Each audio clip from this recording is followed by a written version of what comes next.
دل کو دل سے ایک راستہ ہوتا ہے، چاہے زبان سے بات نہیں نکلی ہے لیکن میرے دل میں وہ بات آ گئی جو آپ کے دل میں ہے۔ آج تو دنیا میں مانا جاتا ہے ایکسٹرا سینسری پرسیپشن ESP، یہ صرف ہمارے 5 حواس خمسہ جو گنے جاتے ہیں وہی نہیں ہے، یہ آنکھیں اور کان اور یہ سونگنا اور چکھنا اور چھونا، یہ تو سینسری آرگنز ہمارے ہیں، لیکن ایکسٹرا سینسری پرسیپشن آج پوری دنیا میں مسلم ہے، دل را و دل رہی اس کی۔ تو اس حوالے سے یہ بات پتہ چل جاتی ہے، اس لیے کہ آج کی دنیا میں جو سلسلہ چل رہا ہے جمہوری تماشا جو ہے، جمہوری تماشا، اس میں در حقیقت تنازع ہوتا، تم ہٹو ہم آئیں گے، یہ خالص غیر اسلامی کام ہے۔ ہاں ان سے مطالبہ کرو، خلاف اسلام چیزیں ختم کرو، اسلام کے جو ہے احکام نافذ کرو، یہ ٹھیک ہے کرو، لیکن یہ کہ تم ہٹو ہم آئیں گے، یہ مغربی جمہوریت کی روح ہے۔ آپ کے علم میں ہوگا کیسی کیسی تنقیدیں خلفائے راشدین برداشت کرتے تھے۔ سلمان فارسی درویش جس کو حضور نے خود اپنے اہل بیت میں سے قرار دیا ہے، سلمان و منا اہل البیت، وہ ایک پھٹی پرانی سی چادر لیے ہوئے کھڑے ہو گئے ہیں، حضرت عمر خطبہ لے رہے ہیں اور کہتے ہیں لا سمع ولا طاعہ، نہ سنیں گے نہ مانیں گے۔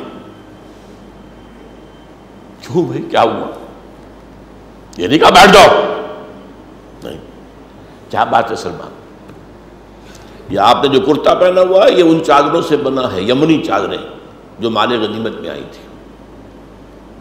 اور ہر مسلمان کو جتنا کپڑا ان میں سے ملا ہے ان سے کرتا نہیں بنتا،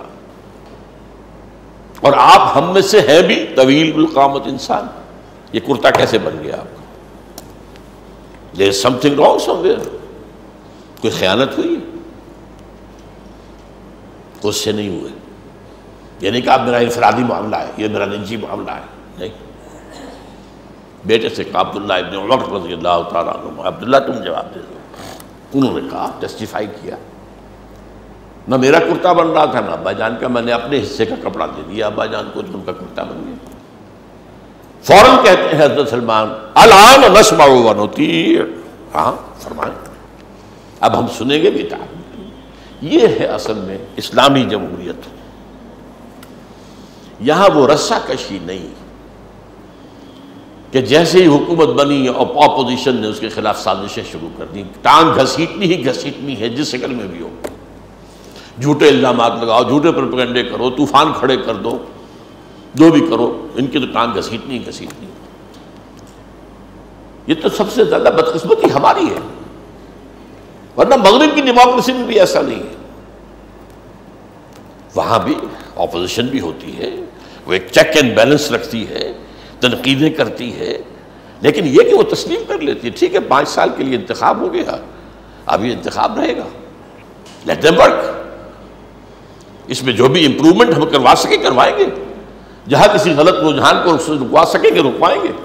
لیکن یہ نہیں کہ ان کے خلاف طوفان کھڑے کر دیے جائیں جھوٹ کے،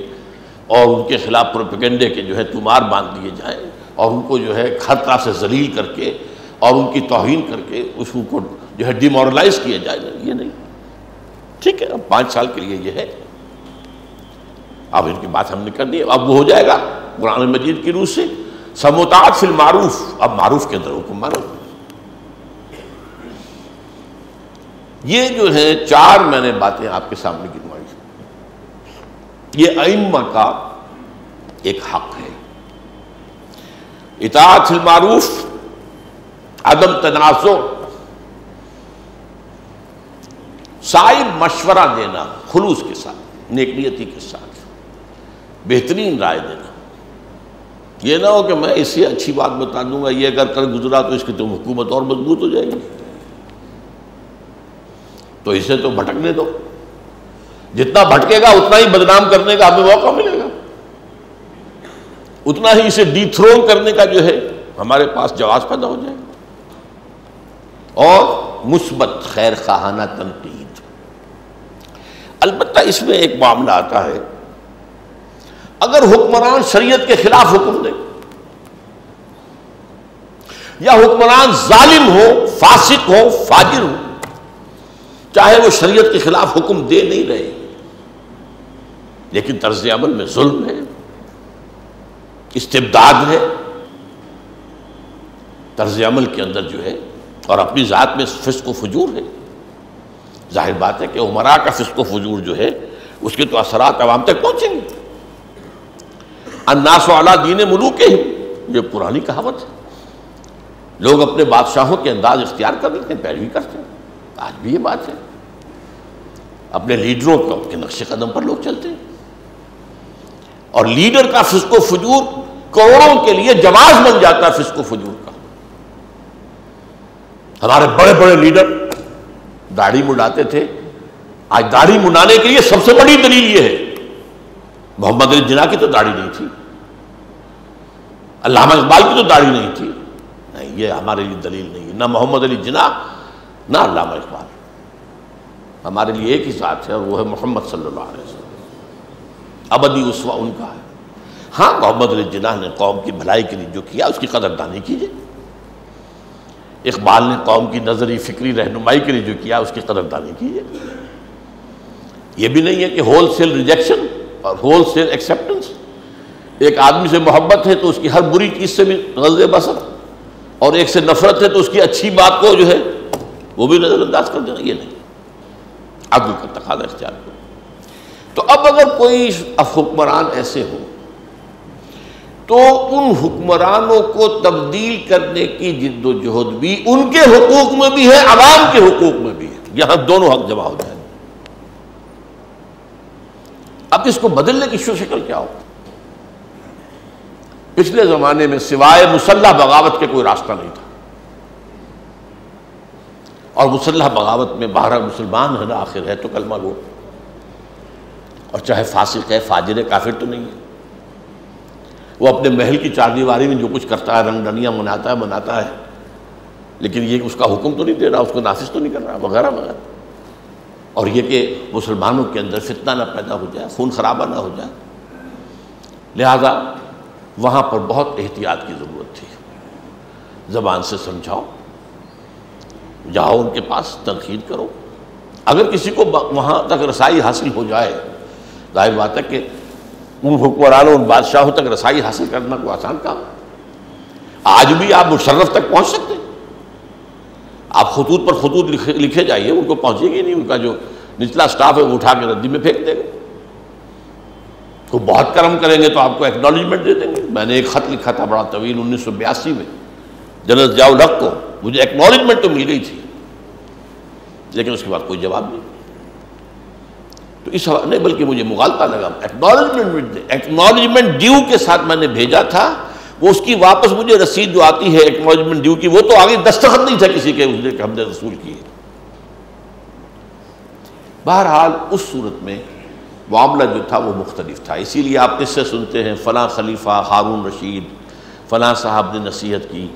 اس کی آنکھوں میں آنسو آ گئے، ٹھیک ہے، یہ ہوتا تھا۔ آخر ہر انسان جو ہے اس کے اندر ایک جذبہ بھی ہوتا ہے، خلوص اور اخلاص کے ساتھ نصیحت کرنے والوں کی قدر بھی ہو جاتی ہے، لیکن وہی ہارون رشید اگر کسی وقت مزاج شاہانہ جو ہے اس کا کوئی اور رنگ ہے تو اسی وقت جلاد کو حکم دے گا، گردن اڑا دے گا۔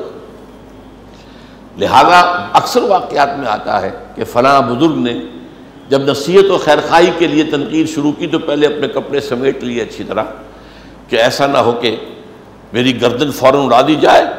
اور میرا سطر کھل جائے اور میں جو ہے میرے کپڑے جو ہے آس پاس خراب ہو جائے، اس لیے کہ وہ تو پھر وہاں دیر نہیں لگتی تھی، وہاں یہ نہیں تھا کہ کوئی کورٹس کے اندر جاؤ اور یہ کرو، اور کوئی ہیبیس کارپس کی جا سکتی ہے، کوئی جو ہے خام خواہ کی نظر بندی کے خلاف آپ کورٹ میں جا سکتے ہیں، کچھ نہیں،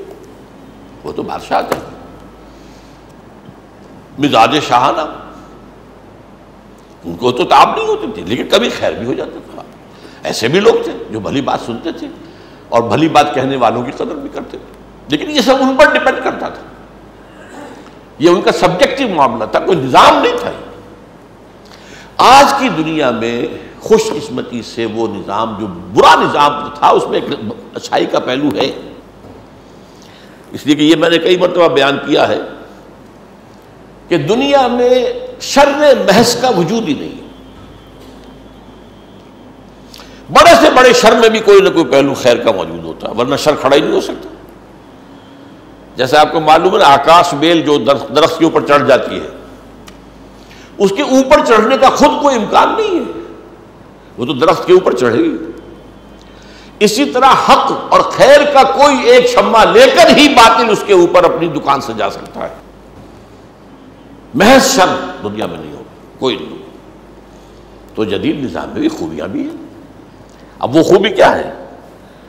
جس کو آج آپ کہتے ہیں right of self expression, rights of expression, rights of organisation. آپ بات کہنے میں آزاد کہیں، آزاد پریس اسے پھیلائے بھی اگر چاہے. یہ جو ہے آج کے نظام میں یہ خوبی ہے، ماننا چاہیے. جیسا کہ ہم دیکھتے ہیں کہ ابھی میں نے ذکر کیا تھا ایک انتخاب ہوا ہے، ایک صاحب آرام سے واک آؤٹ کر جاتے ہیں، وائٹ ہاؤس سے دوسرے داخل ہو جاتے ہیں. یہ جو ٹرانسفر آف پاور ہوتا ہے یہ اس دنیا کے اندر واقعتاً بہت بڑی اچیومنٹ ہے، بہت بڑی اچیومنٹ ہے. پولیٹیکل نظام کے اعتبار سے جو ہے اس میں کوئی شک نہیں ہے کہ دنیا نے اس جدید تہذیب میں بہت ترقی ہوئی. گورننس کے طریقے، انسٹیٹیوشنز آف دی اسٹیٹ، ان کی علیحدہ علیحدہ آئیڈینٹیفیکیشن، ان کے اپنے اپنے حدود کار، یہ ہوا. تو جیسے اللہ کے فضل سے ہمارے ہاں چاہے وہ لولی لنگڑی ٹوٹی پھوٹی جمہوریت ہے، لیکن ہمیں بات کہنے کا حق تو حاصل ہے. یہ دوسری بات ہے کہ میری بات کو اخبار اہمیت نہیں دیں گے، کوئی سیاسی لیڈر کی چھوٹی سی بات اسے اہمیت دے دیں گے، اسے بیان کر دیں گے. یہ تو ان کا معاملہ ہے، حکومت کی طرف سے پابندی نہیں ہے. یا کبھی کبھی لگاتے بھی ہیں پابندیاں، وہ سینسر بھی لگاتے ہیں، عام حالات میں. تو یہ جو ہے expression, freedom of expression and freedom of organisation and association, یہ عہد حاضر کے دو عمدہ چیزوں میں سے. ان کے تحت کیا ہو سکتا ہے کہ آپ ایک پرامن طریقے سے لوگوں کو ظالم بادشاہوں، ظالم حکمرانوں سے، فاسق و فاجر حکمرانوں سے نجات دلا سکتے. اس اعتبار سے یہ میں نے آپ کے سامنے 5واں حق رکھا ہے، نصح و خیر خواہی کا تقاضا. اور یہ نصح و خیر خواہی اس حکمرانوں کی بھی ہے اور عوام کی بھی ہے. اس لیے میں نے کہا تھا کہ یہاں دونوں چیزیں جمع ہو.